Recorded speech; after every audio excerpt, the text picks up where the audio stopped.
Wankhede stadium में toss का सिक्का उछला और गिरा मुंबई इंडियंस के कप्तान हार्दिक पांड्या के पक्ष में। पांड्या ने पिच की नमी और संभावित ओस को देखते हुए पहले गेंदबाजी करने का फैसला किया।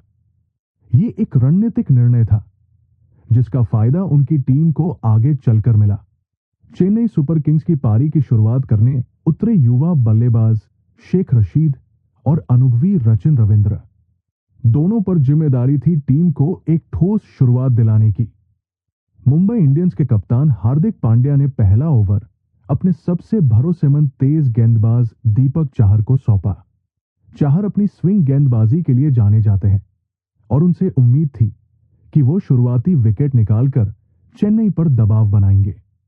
पहले ओवर की तीसरी गेंद पर शेख रशीद ने चाहर की एक फुल लेंथ गेंद को खूबसूरती से कवर ड्राइव करते हुए 4 रनों के लिए भेजा। ये चेन्नई की पारी का शानदार आगाज था। पहले ओवर की समाप्ति पर चेन्नई ने बिना किसी नुकसान के 6 रन बनाए। रशीद और रविंद्र ने शुरुआती कुछ ओवर संभल कर खेले, पिच को समझने की कोशिश की। लेकिन तीसरे ओवर में मुंबई इंडियंस के स्पिन गेंदबाज अश्विनी कुमार ने अपनी फिरकी का जादू दिखाया। ओवर की चौथी गेंद पर रविंद्र ने अश्विनी की एक फुल लेंथ गेंद पर ड्राइव करने की कोशिश की, लेकिन गेंद बल्ले का बाहरी किनारा लेकर हवा में उछल गई और शॉर्ट कवर पर खड़े रियान रिकेल्टन ने एक शानदार कैच लपक लिया। रविंद्र सिर्फ 5 रन बनाकर पवेलियन लौट गए और चेन्नई का पहला विकेट 16 रनों पर गिर गया। रविंद्र के आउट होने के बाद क्रीज पर आए युवा बल्लेबाज आयुष महात्रे ने आते ही अपने इरादे स्पष्ट कर दिए। 5वें ओवर में ट्रेंट बोल्ट की गेंद पर उन्होंने लॉन्ग ऑन की दिशा में एक शानदार छक्का जड़ा। अगली ही गेंद पर उन्होंने कवर ड्राइव मारकर चौका बटोरा। महात्रे और रशीद ने मिलकर तेजी से रन बनाने की कोशिश की और 6.5 ओवर तक 40 रनों की साझेदारी कर ली। लेकिन तभी दीपक चाहर ने एक बार फिर अपनी इन स्विंगर से महात्रे को चकमा दे दिया। महात्रे एक बड़ा शॉट खेलने के प्रयास में गेंद को ठीक से टाइम नहीं कर पाए और गेंद हवा में ऊंची उठ गई। मिडन पर खड़े मिशेल सटनर ने एक आसान कैच पकड़ लिया। महात्रे 33 रन बनाकर आउट हुए और चेन्नई का दूसरा विकेट 57 रनों पर गिरा। महात्रे के आउट होने के बाद अनुभवी ऑलराउंडर रविंद्र जडेजा क्रीज पर आए, लेकिन अगले ही ओवर में मिशेल सटनर ने अपनी स्पिन गेंदबाजी से शेख रशीद को फंसा लिया। 7.6 ओवर में रशीद ने सटनर की एक फ्लाइटेड गेंद पर स्वीप शॉट खेलने की कोशिश की, लेकिन गेंद उनके बल्ले को छूकर विकेट कीपर रियान रिकेल्टन के दस्तानों में चली गई। रशीद 19 रन बनाकर स्टंप आउट हुए और चेन्नई का स्कोर 63 रनों पर 3 विकेट हो गया। जडेजा का साथ देने क्रीज पर आए शिवम दुबे। दोनों बल्लेबाजों ने संभलकर बल्लेबाजी करते हुए पारी को आगे बढ़ाया। 10वें ओवर में जडेजा ने विल जैक्स की गेंद पर मिड विकेट की दिशा में एक चौका जड़ा, जिससे चेन्नई का स्कोर 80 रनों के पार पहुंच गया। दुबे ने भी धीरे धीरे अपना आक्रामक रूप दिखाना शुरू कर दिया और 12वें ओवर में अश्विनी कुमार की गेंद पर लॉन्ग ऑन की दिशा में एक शानदार छक्का लगाया। दोनों बल्लेबाजों ने मिलकर 79 रनों की महत्वपूर्ण साझेदारी की। शिवम दुबे अपनी विस्फोटक बल्लेबाजी के रंग में पूरी तरह रंग चुके थे। 15वें ओवर में हार्दिक पांड्या की गेंद पर उन्होंने 2 लगातार चौके मिड विकेट की दिशा में और फिर एक छक्का लॉन्ग ऑफ पर जड़ा। इसी ओवर में उन्होंने अपना अर्धशतक भी पूरा किया। दुबे का यह अर्धशतक सिर्फ 30 गेंदों में आया, जिसमें 2 चौके और 4 छक्के शामिल थे। लेकिन 16.2 ओवर में जसप्रीत बुमराह ने अपनी चालाकी भरी गेंदबाजी से दुबे को फंसा लिया। बुमराह ने एक धीमी गति की गेंद फेंकी, जिस पर दुबे ने लॉन्ग ऑन की दिशा में एक बड़ा शॉट खेलने की कोशिश की, लेकिन गेंद हवा में ऊंची उठ गई और बाउंड्री पर खड़े विल जैक्स ने एक शानदार कैच लपक लिया। दुबे 50 रन बनाकर आउट हुए और चेन्नई का स्कोर 142 रनों पर 4 विकेट हो गया। दुबे के आउट होने के बाद मैदान पर उतरे कप्तान महेंद्र सिंह धोनी। धोनी ने हमेशा की तरह संभलकर बल्लेबाजी शुरू की और जडेजा को स्ट्राइक देने की कोशिश की, लेकिन 18.4 ओवर में जसप्रीत बुमराह ने अपनी घातक यॉर्कर से धोनी को चौंका दिया। धोनी ने डीप मिड विकेट की दिशा में शॉट खेलने की कोशिश की, लेकिन गेंद बल्ले पर ठीक से नहीं आई और हवा में उठ गई। तिलक वर्मा ने एक आसान कैच पकड़ लिया। धोनी सिर्फ 4 रन बनाकर पवेलियन लौट गए और चेन्नई का स्कोर 156 रनों पर 5 विकेट हो गया।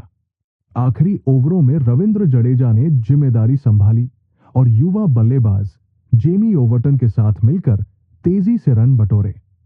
जडेजा ने 19वें ओवर में ट्रेंट बोल्ट की गेंद पर लॉन्ग ऑन की दिशा में एक शानदार छक्का जड़ा और अपनी पारी को 35 गेंदों में 53 रनों तक पहुंचाया। ओवर्टन ने भी आखिरी ओवर में दीपक चाहर की गेंद पर एक चौका लगाया। चेन्नई सुपर किंग्स ने 20 ओवरों में 5 विकेट खोकर 166 रन बनाए। 167 रनों के लक्ष्य का पीछा करने उतरी मुंबई इंडियंस की टीम ने तेज शुरुआत करने का मन बना लिया था। कप्तान हार्दिक पांड्या ने अपने धुरंधर ओपनर बल्लेबाज रोहित शर्मा और युवा रियान रिकेल्टन को मैदान पर भेजा।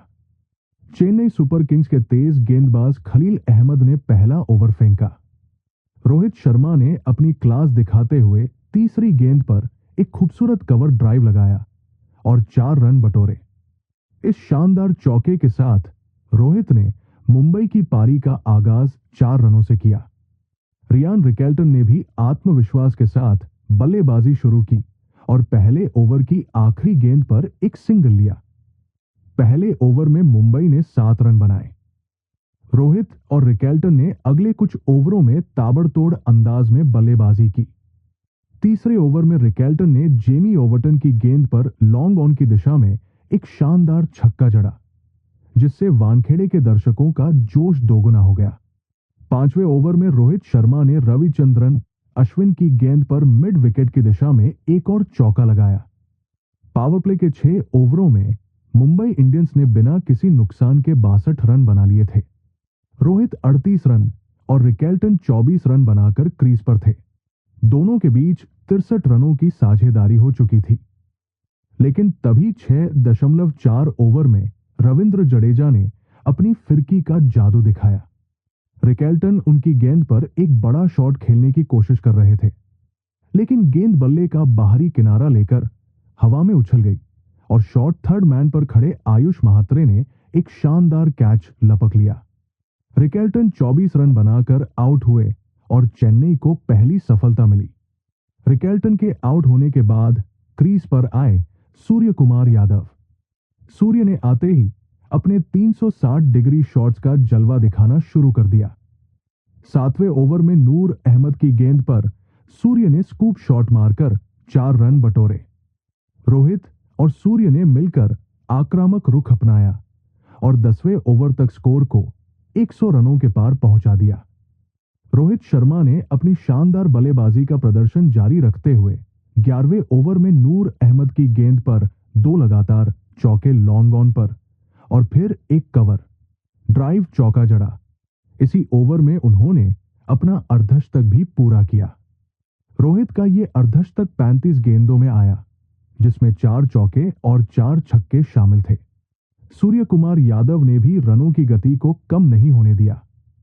13वें ओवर में मतीशा पथराना की गेंद पर सूर्य ने लॉन्ग ऑफ की दिशा में एक खूबसूरत कवर ड्राइव मारकर चौका जड़ा।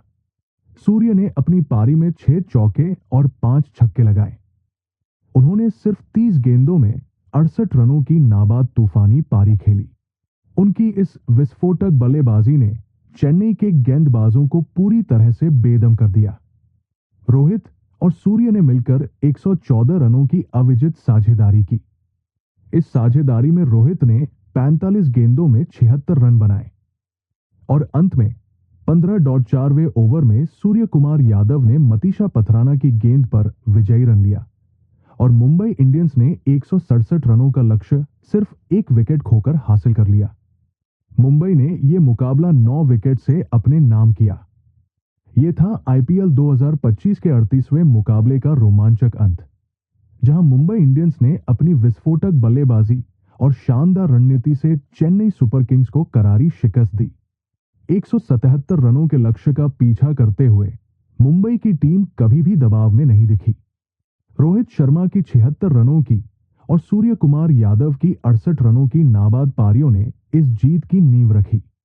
चेन्नई के गेंदबाज, खासकर रविंद्र जडेजा ने संघर्ष किया, लेकिन मुंबई के बल्लेबाजों ने उन्हें कोई मौका नहीं दिया। अब सवाल यह है कि क्या चेन्नई सुपर किंग्स अगले मैच में इस हार का बदला ले पाएगी या मुंबई इंडियंस अपनी विजय लय को और मजबूत करेगी? हमें कमेंट में जरूर बताएं कि इस मुकाबले का सबसे यादगार पल आपके लिए कौन सा रहा। क्या आपको लगता है कि सूर्य कुमार यादव इस सीजन के सबसे बड़े मैच विनर बन सकते हैं? और हाँ, अगले मैच में आपकी फेवरेट टीम कौन सी होगी? अगर आपको हमारा ये हाईलाइट पसंद आया हो तो वीडियो को लाइक करना ना भूलें, अपने दोस्तों के साथ शेयर करें और हमारे चैनल क्रिकेटों को सब्सक्राइब कर लें ताकि आपको हर मैच का रोमांचक अपडेट सबसे पहले मिले। दोस्तों, मिलते हैं अगले धमाकेदार मुकाबले के साथ।